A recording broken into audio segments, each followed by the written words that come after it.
Malaki ang bintahin ng pag-i-exercise sa akin. Ramdam kong mas naging malakas ako. Hindi lang sa sariling katawan ang kaya kong buhatin, pati na ang pagiging ina na rin.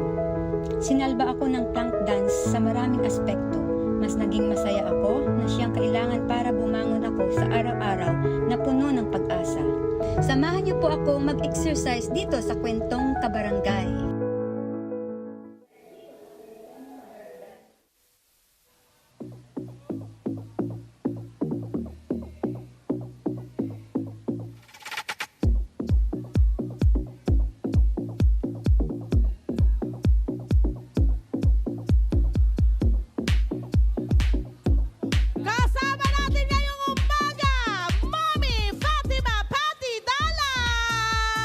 Thank you, ladies. Maraming salamat sa ating mga mahusay. Hot shots, ladies natin. Yes, eto na. Good morning po, ma'am. Good morning. Ayan, bati naman po tayo sa mga kabarangay natin. Good morning po sa lahat! Ayan. Yes. Nagsimula ang kanyang fitness journey dahil ang alam namin, lagi daw may nang pupuna sa inyong appearance. Parang may nang bubuli daw po sa inyo. Opo.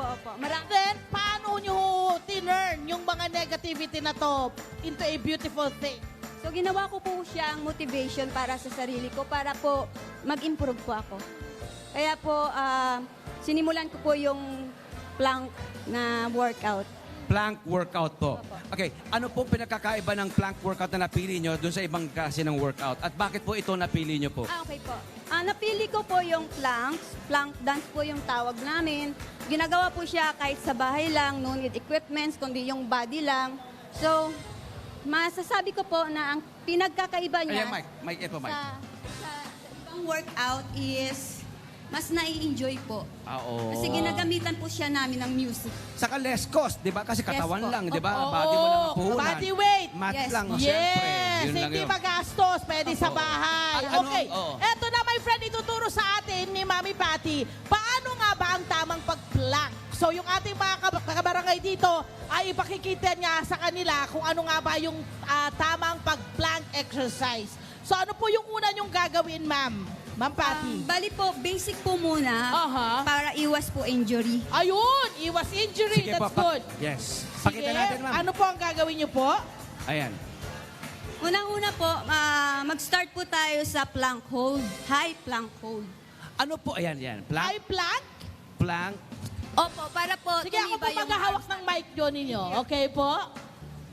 Ayan ang high plank. Yes po. Kailangan ho straight ang shoulders dito sa kamay po ninyo. Tama po. Ano po yung tamang Yes po. forma ng high plank? Kailangan po i-engage nyo po yung arm nyo, yung core nyo, or pwede nyo pong i-open yung legs nyo sa mga basic po na nag-uumpisa pa lang. Then, tuck in yung stomach, and then engage nyo po to.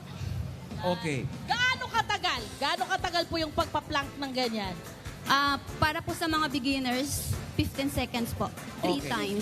Ano pong benefit ng ginagawa natin ngayon? Ano nagiging epekto nito sa ating katawan?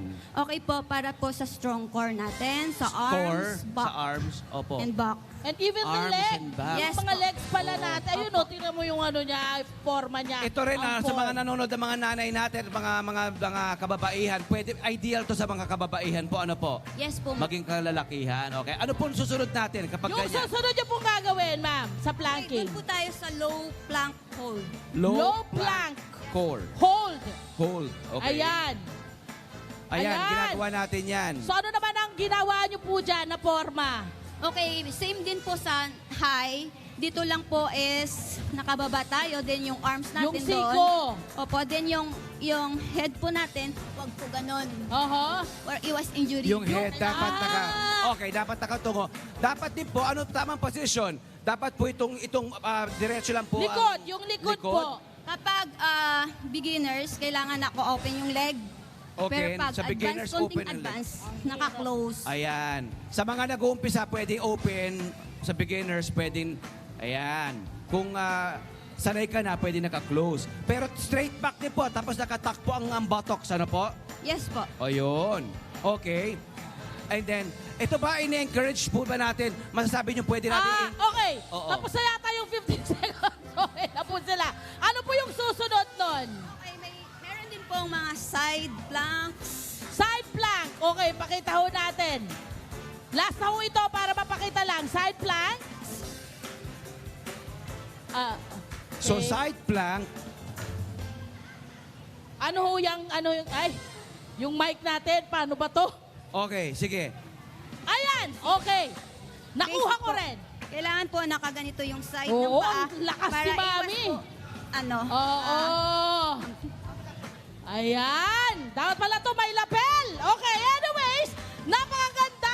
3 planks ang ating ipinakita sa kanila na sobrang importante para po sa atin. Mami, ano mga benepisyo ang makukuha ng mga mami, mga daddy na magpa-plank po? Everyday po ba dapat ito? Ilang repetition? Gaano katagal? una po yung makukuha po nating benefits para sa sarili natin. Yung mood po natin mai-improve po yun. Lalo na po kapag minomodified po natin yung plank, yung hold to dance plank. So, then, Yung katawan, anong benepisyo po sa katawan? Magiging stronger sa ba ang katawan po, core? sa katawan naman po, sa arms, magiging strong. Ang ganda nga ng arms sa, niya eh, oh. Oo. Sa ano, Core, yung core, yung chan, sa oo. abs. Hindi, mamamalayan nyo na lang yung abs nyo, Nagkaka-form yung na. chan nyo maliit na. Yes. Ganun po yun. Tapos, lagi po kayong active, parang hindi po kayo Yes. mapagod. Oo,